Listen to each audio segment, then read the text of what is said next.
Hi hello guys, welcome back to Adya colourful. ನಾನು Suma. Friends, ಇವತ್ತಿನ ವಿಡಿಯೋದಲ್ಲಿ ಒಂದು ಸ್ನ್ಯಾಕ್ಸ್ ರೆಸಿಪಿನ ನಿಮ್ಮ ಜೊತೆ ಶೇರ್ ಮಾಡ್ಕೊಳ್ತಾ ಇದ್ದೀನಿ. ಅಕ್ಕಿ ಹಿಟ್ಟು, ಕಡಲೆ ಹಿಟ್ಟು, ಮೈದಾ ಇಲ್ಲದೆ 10 ನಿಮಿಷದಲ್ಲಿ ಗರಿಗರಿಯಾದ ಚಕ್ಕಲಿನ ತಯಾರಿಸಿ ತಿಂದರೆ ಖಂಡಿತ ಮತ್ತೆ ಇದರ ರುಚಿನ ನೀವು ಮರೆಯೋದೇ ಇಲ್ಲ. ತುಂಬಾ ಟೇಸ್ಟಿಯಾಗಿ ಈಸಿಯಾಗಿ ಮಾಡ್ಕೊಳ್ಳುವಂತಹ ಒಂದು ಚಕ್ಲಿ ರೆಸಿಪಿನ ನಿಮ್ಮ ಜೊತೆ ಶೇರ್ ಮಾಡ್ಕೊಳ್ತಾ ಇದ್ದೀನಿ. ಈ ಒಂದು ಚಕ್ಲಿ ಮಾಡೋದಕ್ಕೆ ಮೊದಲನೇದಾಗಿ ಇಲ್ಲಿ ನಾನು 1 ಕಪ್ ಆಗುವಷ್ಟು ಅಕ್ಕಿಯನ್ನು ತಗೊಂಡಿದ್ದೀನಿ. ನಾವು ಇದು ಇಡ್ಲಿಗೆ ಉಪಯೋಗಿಸ್ತೀವಲ್ಲ ಅದೇ ಅಕ್ಕಿ, ಅಥವಾ ರೇಷನ್ ಅಕ್ಕಿ ಅಂತ ಬರುತ್ತಲ್ಲ, ಸೊ ಅದನ್ನು ಕೂಡ ತೊಗೊಳ್ಬೋದು. ಸೊಸೈಟಿಯಲ್ಲಿ ಸಿಗುತ್ತಲ್ಲ, ಸೊ ಅದನ್ನು ಕೂಡ ತೊಗೊಳ್ಬೋದು. ಓಕೆ, ನಾನು 1 ಕಪ್ಪು ಅಕ್ಕಿಯನ್ನು ತೊಗೊಂಡು ಅದನ್ನು ನೀಟಾಗಿ 1-2 ಸಲ ಚೆನ್ನಾಗಿ ನೀರಲ್ಲಿ ವಾಶ್ ಮಾಡ್ಕೊಳ್ತಾ ಇದ್ದೀನಿ. ನಂತರ ಮತ್ತೆ ಇನ್ನೊಂದು ಕಪ್ ನೀರನ್ನು ಹಾಕಿ ಇದನ್ನು ನಾವು 4 ಗಂಟೆಗಳ ಕಾಲ ನೆನೆಯೋದಕ್ಕೆ ಬಿಡಬೇಕಾಗುತ್ತೆ. ಸೊ ಫ್ರೆಂಡ್ಸ್, ಈ ಒಂದು ಚಕ್ಲಿ ಮಾಡೋದಕ್ಕೆ ನಾನು ಅಕ್ಕಿ ಹಿಟ್ಟನ್ನು ಉಪಯೋಗಿಸ್ತಾ ಇಲ್ಲ. ಖಂಡಿತವಾಗ್ಲೂ ತುಂಬಾ ಚೆನ್ನಾಗಾಗುತ್ತೆ. ಒಂದ್ಸಲ ತಯಾರಿಸಿ ಹೇಗೆ ಬಂತು ಅಂತ ತಪ್ಪದೆ ಕಾಮೆಂಟ್ ಸೆಕ್ಷನಲ್ಲಿ ತಿಳಿಸಿ. ಈಗ ಒಂದು ಪ್ಯಾನಿಗೆ 1/4 ಕಪ್ ಆಗುವಷ್ಟು ಉದ್ದಿನ ಬೇಳೆಯನ್ನು ಹಾಕ್ಕೊಂಡಿದ್ದೀನಿ. ಉದ್ದಿನ ಬೇಳೆ ಅಥವಾ ಉದ್ದಿನ ಕಾಳಿದ್ರೂ ಕೂಡ ಉಪಯೋಗಿಸ್ಬೋದು. ನಂತರ ಅದನ್ನು ನಾವು ಉದ್ದಿನ ಬೇಳೆಯನ್ನು ಚೆನ್ನಾಗಿ ಇದನ್ನು ರೋಸ್ಟಾಗಿ ಅದನ್ನು ಫ್ರೈ ಮಾಡ್ಕೋಬೇಕಾಗುತ್ತೆ. ಸೊ ಈಗ ಫ್ರೈ ಮಾಡಿದ ನಂತರ ಅದನ್ನು ತಣ್ಣಗಾಗೋದಕ್ಕೆ ನಾನು ಬಿಟ್ಟಿದ್ದೀನಿ. ನೋಡ್ಬೋದು, ನೋಡಿ, ತಣ್ಣಗಾದ ನಂತರ ಒಂದು ಮಿಕ್ಸಿ ಜಾರಿಗೆ ಹಾಕ್ಕೊಳ್ಳೋಣ. ಜಾರಿಗೆ ಹಾಕಿ ಇದನ್ನು ಪೌಡರ್ ಮಾಡ್ಕೊಂಡು ಬರಬೇಕಾಗುತ್ತೆ. ಸೊ ಫ್ರೆಂಡ್ಸ್, ನೀವು ಯಾರಾದ್ರೂ ಫಸ್ಟ್ ಟೈಮ್ ನನ್ನ ಚಾನಲ್ಗೆ ವಿಸಿಟ್ ಮಾಡಿದರೆ ಪ್ಲೀಸ್ ನನ್ನ ಚಾನಲ್ನ ಸಬ್ಸ್ಕ್ರೈಬ್ ಮಾಡ್ಕೊಳ್ಳಿ ಫ್ರೆಂಡ್ಸ್. ಹಾಗೆ ಲೈಕ್ ಮಾಡಿ ಮತ್ತು ಹೆಚ್ಚೆಚ್ಚು ನಿಮ್ಮ ಫ್ರೆಂಡ್ಸ್ ಗ್ರೂಪಲ್ಲಿ ಶೇರ್ ಮಾಡಿ. ಓಕೆ, ಸೊ ನೋಡಿ, ಉದ್ದಿನ ಬೇಳೆಯನ್ನು ನಾನು ಪೌಡರ್ ಮಾಡ್ಕೊಂಡು ಬಂದಿದ್ದೀನಿ. ಪೌಡರ್ ಮಾಡಿರೋವಂಥದ್ದನ್ನು ಈಗ ಒಂದು ಬೌಲಿಗೆ, ಫಸ್ಟು ಒಂದು ಮಿಕ್ಸಿಂಗ್ ಬೌಲಿಗೆ ಹಾಕ್ಕೊಳ್ತಾ ಇದ್ದೀನಿ. ನಂತರ ಅದೇ ಒಂದು ಕಪ್ಪಿನ ಅಳತೆಯಲ್ಲಿ 1/4 ಕಪ್ ಆಗೋಷ್ಟು ನಾನು ಉರಿಗಡಲೆಯನ್ನು ತೊಗೊಂಡಿದ್ದೀನಿ. ಅದನ್ನು ಕೂಡ ಜಾರಿಗೆ ಹಾಕಿ ಪೌಡರ್ ಮಾಡ್ಕೊಂಡು ಬಂದಿದ್ದೀನಿ. ನೋಡ್ಬೋದು, ಕಡಲೆಯನ್ನು ಪುಡಿ ಮಾಡಿ ನಾನು ಪೌಡರ್ ಮಾಡಿಕೊಂಡು ಅದನ್ನು ಕೂಡ ಹಾಕ್ಕೊಂಡಿದ್ದೀನಿ. ಉದ್ದಿನ ಬೇಳೆ ಪೌಡರು ಮತ್ತು ಕಡಲೆಯ ಪೌಡರ್ನ ಇಷ್ಟನ್ನು ಹಾಕ್ಕೊಂಡಿದ್ದೀನಿ. ಈಗ 4 ಗಂಟೆಗಳ ಕಾಲ ಆಗಿದೆ. ಅಕ್ಕಿಯನ್ನು ನೆನೆ ಹಾಕಿ ನಾನು 4 ಗಂಟೆವರೆಗೂ ಇದನ್ನು ಬಿಟ್ಟಿದ್ದೆ. ಸೊ ನೋಡ್ಬೋದು, ಈಗ ಅಕ್ಕಿ ಚೆನ್ನಾಗಿ ನೆಂದಿದೆ. ಸೊ ಟೈಮ್ ಇದ್ದಾಗ ನಿಮಗೆ ಒಂದು 4 ಅವರ್ ಅಥವಾ 5 ಅವರ್ ಬೇಕು ಅಂತಂದ್ರೂ ಕೂಡ ನೀವು ಅದನ್ನು ರೆಸ್ಟಿಗೆ ಇಡ್ಬೋದು. ಯಾಕೆ ಅಂತಂದರೆ ಏನೋ ಕೆಲಸ ಮಾಡ್ತಿರ್ತೀರ, ದಿಢೀರಾಗಿ ಚಕ್ಲಿ ಮಾಡಬೇಕು ಸಂಜೆ ಅಂದ್ಕೊಂಡಾಗ ನೀವು ಪರವಾಗಿಲ್ಲ ಫಸ್ಟೇ ಕೂಡ ನೆನೆ ಹಾಕಿ ಬಿಡ್ಬೋದು.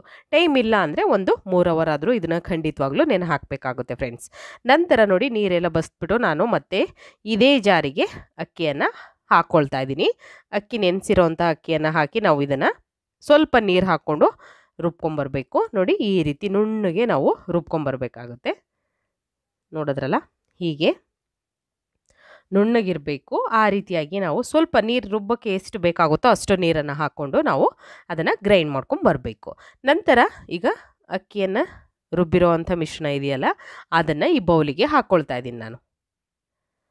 ನೋಡಿ, ಬೌಲಿಗೆ ಹಾಕಿದ ನಂತರ ಇದಕ್ಕೆ ನಾವು ಉದ್ದಿನ ಬೇಳೆಯನ್ನು ಪೌಡರ್ ಮಾಡಿರೋದು ಕೂಡ ಹಾಕ್ಕೊಂಡಿದ್ದೀವಿ. ಹಾಗೆ ಕಡಲೆಯನ್ನು ಪೌಡರ್ ಮಾಡಿರೋದು ಹಾಕಿದ್ದೀವಿ. ನಂತರ ಇದಕ್ಕೆ ರುಬ್ಬಿರೋಂಥ ಅಕ್ಕಿ ಹಿಟ್ಟನ್ನು ಕೂಡ ಹಾಕ್ಕೊಂಡಿದ್ದೀವಿ. ಹಾಗೆ ಇವಾಗ ಇದಕ್ಕೆ 1 ಟೇಬಲ್ ಸ್ಪೂನ್ ಆಗೋಷ್ಟು ಬೆಣ್ಣೆಯನ್ನು ಕೂಡ ಹಾಕ್ಕೊಳ್ತೀವಿ.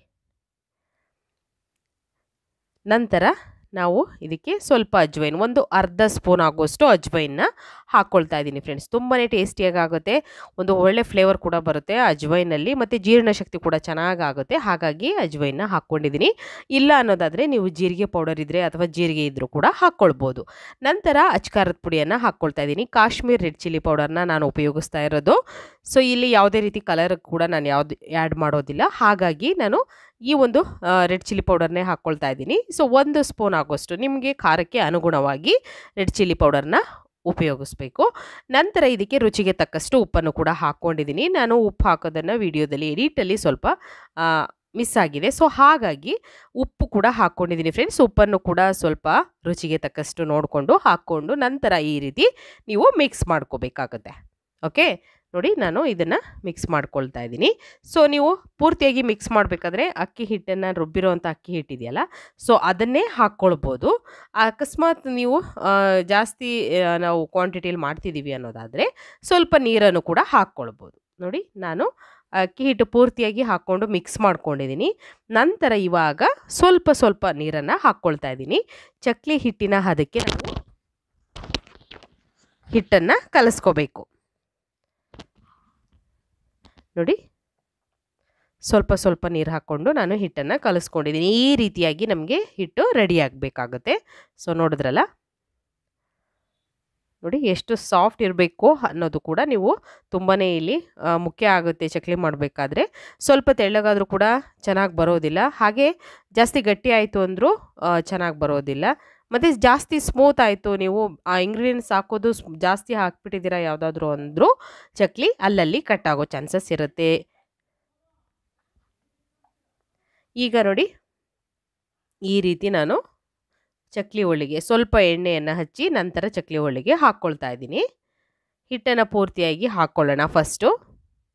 ಇದನ್ನು ನಾನು ರೆಸ್ಟಿಗೆ ಏನೂ ಇಡ್ತಾ ಇಲ್ಲ, ರೆಡಿ ಮಾಡಿದ ತಕ್ಷಣವೇ ನೀವು ಚಕ್ಲಿಯನ್ನು ಮಾಡ್ಕೋಬೋದು ಫ್ರೆಂಡ್ಸ್. ಮತ್ತು ಇದನ್ನು ನೀವು 1 ರಿಂದ 2 ತಿಂಗಳವರೆಗೂ ಕೂಡ ಸ್ಟೋರ್ ಮಾಡಿ ಇಡ್ಬೋದು. ಹಾಗೆ ಗರಿ ಗರಿಯಾಗಿ ಕ್ರಿಸ್ಪಿಯಾಗೇ ಇರುತ್ತೆ. ಖಂಡಿತವಾಗ್ಲೂ ಇದು ಮೆತ್ತಗಾಗೋ ಚಾನ್ಸಸ್ ಅಂತೂ ಇಲ್ಲವೇ ಇಲ್ಲ.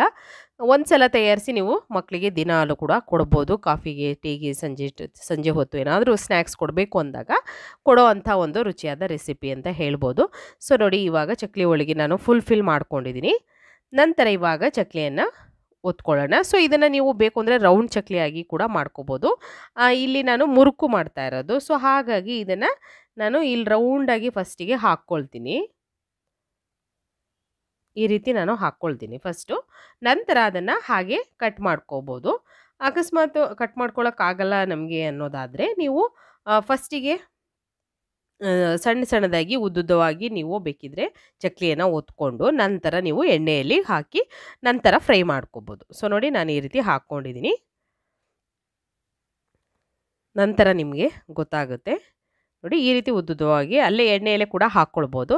ಅಕಸ್ಮಾತ್ ಸ್ವಲ್ಪ ಭಯ ಎಣ್ಣೆ ಅನ್ನೋದಾದರೆ ಖಂಡಿತ ಫಸ್ಟೇ ಕೂಡ ನೀವು ಒಂದು ಮಣೆ ಮೇಲೋ ಅಥವಾ ಒಂದು ಬಟರ್ ಪೇಪರ್ ಮೇಲೋ ಚಕ್ಲಿಯನ್ನು ಒತ್ತಿ ನಂತರ ಎಣ್ಣೆಗೆ ಬಿಡ್ಬೋದು. ನೋಡಿ, ಈ ರೀತಿ ಹಾಕೊಂಡ ನಂತರ ನಾನು ಈಗ ಅಲ್ಲಲ್ಲಿ ಈ ರೀತಿ ಕಟ್ ಮಾಡ್ಕೊಳ್ತಿದ್ದೀನಿ. ಹೀಗೆ ಕಟ್ ಮಾಡಿ ಕೂಡ ಹಾಕ್ಕೊಂಡ್ರೆ ನಿಮಗೂ ಈಸಿ ಆಗುತ್ತೆ. ಡೈರೆಕ್ಟಾಗಿ ಎಣ್ಣೆಯಲ್ಲಿ ಹಾಕಿ ಫ್ರೈ ಮಾಡ್ಕೊಳ್ಳೋದ್ರಿಂದ.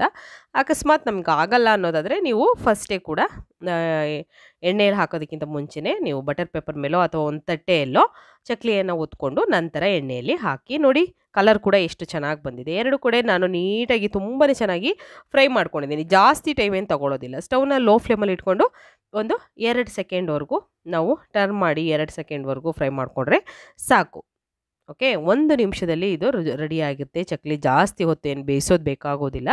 ತುಂಬಾ ಗರಿ ಗರಿಯಾಗಿರುತ್ತೆ. ತುಂಬಾ ಈಸಿಯಾಗಿ ಟೇಸ್ಟಿಯಾಗಿ ನೀವು ಅಕ್ಕಿ ಹಿಟ್ಟು, ಕಡಲೆ ಹಿಟ್ಟು, ಮೈದಾ ಇಲ್ಲದೆ 10 ನಿಮಿಷದಲ್ಲಿ ಗರಿ ಗರಿಯಾದ ಚಕ್ಲಿನ ತಯಾರಿಸಿ ತಿಂದರೆ ಮತ್ತೆ ತಿನ್ನಬೇಕು ಅನಿಸುತ್ತೆ. ಅಷ್ಟು ಚೆನ್ನಾಗಿರೋವಂಥ ರುಚಿಯಾಗಿರೋವಂತಹ ಒಂದು ರೈಸ್ ಮುರುಕು ರೆಸಿಪಿನ ನಿಮ್ಮ ಜೊತೆ ಶೇರ್ ಮಾಡ್ಕೊಳ್ತಾ ಇದ್ದೀನಿ ಫ್ರೆಂಡ್ಸ್. ಖಂಡಿತವಾಗ್ಲೂ ನಿಮಗೆ ನನ್ನ ವಿಡಿಯೋಗಳು ಇಷ್ಟ ಆದರೆ ಪ್ಲೀಸ್ ಚಾನಲ್ನ ಸಬ್ಸ್ಕ್ರೈಬ್ ಮಾಡಿಕೊಂಡು ವಿಡಿಯೋಗಳನ್ನು ಖಂಡಿತವಾಗ್ಲೂ ನೋಡಿ.